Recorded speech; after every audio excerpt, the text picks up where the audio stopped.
दोस्तों, गोदी मीडिया की भी कलाकारी कमाल है। जहां भारतीय जनता पार्टी जीतती है तो सुर्खियों में दिखाया जाता है कि देखिए, भारतीय जनता पार्टी की ऐतिहासिक जीत। भारतीय जनता पार्टी ने जो है विपक्ष को नेस्तनाबूद कर दिया और मोदी जी से बड़ा देश में कोई लीडर ही नहीं आया। पर अफसोस, गोदी मीडिया के पास अब ये शब्द कहने के लिए नहीं है और वो किस मुंह से बताएंगे कि पश्चिम बंगाल में ऐतिहासिक हार हुई है। जी हां, पश्चिम बंगाल के ग्राम पंचायत में भारतीय जनता पार्टी की ऐतिहासिक हार हुई है और इस ऐतिहासिक हार को छुपाने के लिए तमाम तरीके की डाइवर्जन, यूनिफॉर्म सिविल कोड पर बहस, सऊदी अरब से आए मेहमान, यही फ्लैशबैक में मीडिया में चलाया जा रहा है। पर पश्चिम बंगाल ग्राम पंचायत के चुनाव में 21,000 सीटों पर 17,000 सीटों पर ममता बनर्जी की पार्टी टीएमसी ने अपना कब्जा जमाया है। मात्र 2-2.5 हजार ही सीट पर भारतीय जनता पार्टी अपनी जीत दर्ज करा पाई है, तो वहीं 1,000-1,500 के आसपास कांग्रेस को सीटें मिली हैं। और ये तस्वीर सामने आने के बाद भारतीय जनता पार्टी की हवाइयां उड़ गई हैं और हवाइयां इसलिए भी उड़ी हुई हैं कि ग्राम पंचायत के चुनाव में जिस तरीके की ऐतिहासिक हार का सामना करना पड़ा है वो विपक्ष के दबदबे ने दिखा दिया और पश्चिम बंगाल की जनता ने भारतीय जनता पार्टी को आईना दिखा दिया।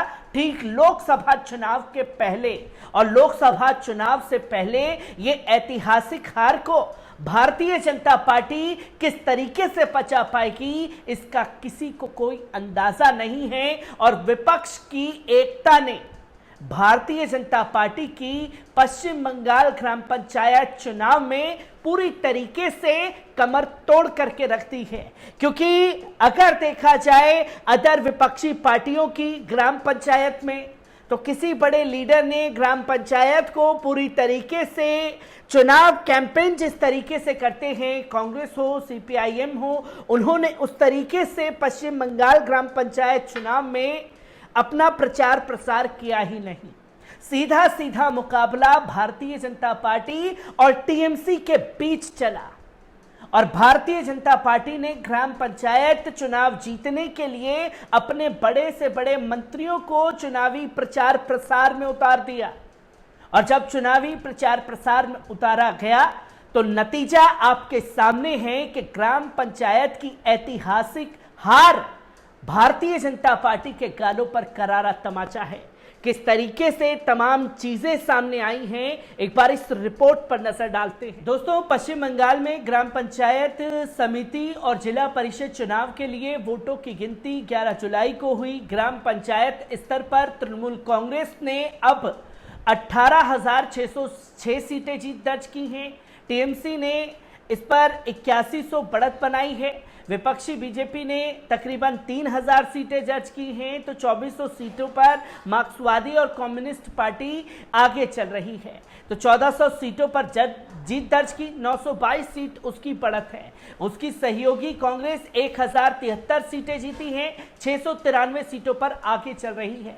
अन्य दल जिनमें नवगठित आईएसएफ भी शामिल है, 1362 सीटों पर आगे चल रही है, जबकि टीएमसी के विद्रोही समिति निर्दलियों ने 718 सीटें जीती हैं, 216 सीटों पर आगे।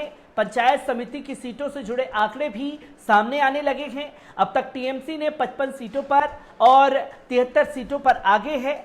एसआई एक अधिकारी ने कहा कि मतगणना सुबह 8 बजे शुरू हुआ और अगले 2 दिनों तक जारी रहने की संभावना है। मतपत्रों की गिनती, नतीजे आने में समय लगेगा। अधिकारियों ने कहा कि त्रिस्तरीय पंचायत चुनाव के लिए लगभग 74,000 सीटों पर वोटों की गिनती हो रही है।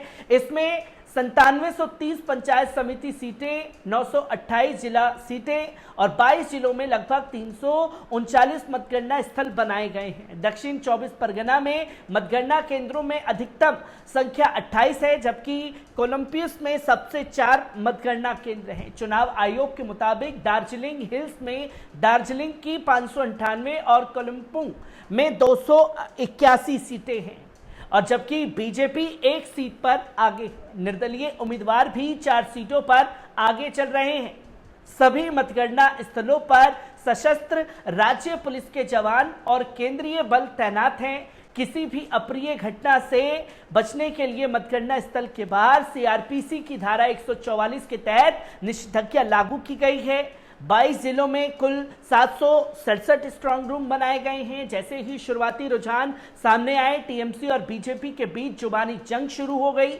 बीजेपी ने सत्ताधारी पार्टी पर मतगणना केंद्रों में विपक्षी एजेंटों को प्रवेश करने से रोककर वोट लूटने की आखिरी बेताब कोशिश करने का आरोप लगाया है। विपक्ष के नेता शुभेंदु अधिकारी ने कहा कि टीएमसी के गुंडे बीजेपी और अन्य विपक्षी राजनीतिक दलों के मतगणना एजेंटों और उम्मीदवारों को मतगणना केंद्रों में प्रवेश करने से रोककर चुनाव में चोरी करने की बेताब कोशिश कर रहे हैं।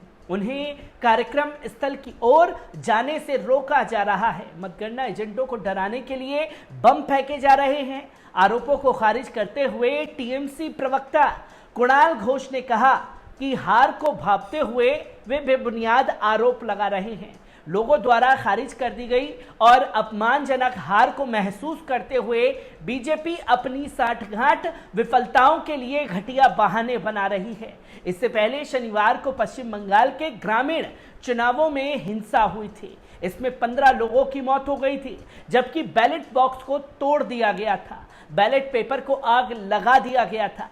कई जगहों पर बम भी फेंके गए थे।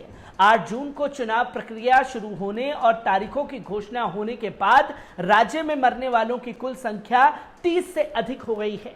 शनिवार को 80% मतदान दर्ज किया गया था, जबकि पूरे पश्चिम बंगाल में 696 बूथों पर शाम 5 बजे तक 70% वोट दर्ज किए गए। कुछ जगहों पर सोमवार को दोबारा मतदान हुआ था। राज्य के ग्रामीण इलाकों में रहने वाले कुल 5 करोड़ लोग पंचायत प्रणाली और 73,887 सीटों पर 2 लाख उम्मीदवारों के भाग्य पर फैसला करने के पात्र थे।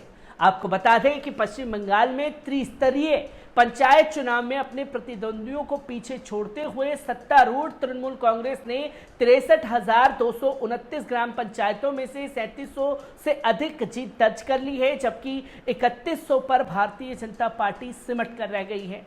राज्य निर्वाचन आयोग एसआई अधिकारियों ने कहा कि भारतीय जनता पार्टी ने 673 सीट दर्ज की है और 782 पर उसके उम्मीदवार आगे चल रहे हैं। भारतीय कम्युनिस्ट पार्टी ने 241 सीटों पर जीत दर्ज की है और 627 से अधिक ग्राम पंचायत सीट पर आगे है, जबकि उसकी सहयोगी कांग्रेस 107 ग्राम पंचायत चुनाव जीत चुकी है तथा 241 पर आगे है। अधिकारियों ने बताया कि 74,000 सीट पर हुए त्रिस्तरीय पंचायत चुनाव के लिए वोटों की गिनती कड़ी सुरक्षा के बीच रखी गई, जिसमें पंचायत सीट के अलावा 9730 पंचायत समिति की सीट और 928 जिला परिषद सीट शामिल है। राज्य के 22 जिलों में करीब 339 मतगणना केंद्र बनाए गए हैं। राज्य में करीब 74,000 सीट पर पंचायत चुनाव हुए थे।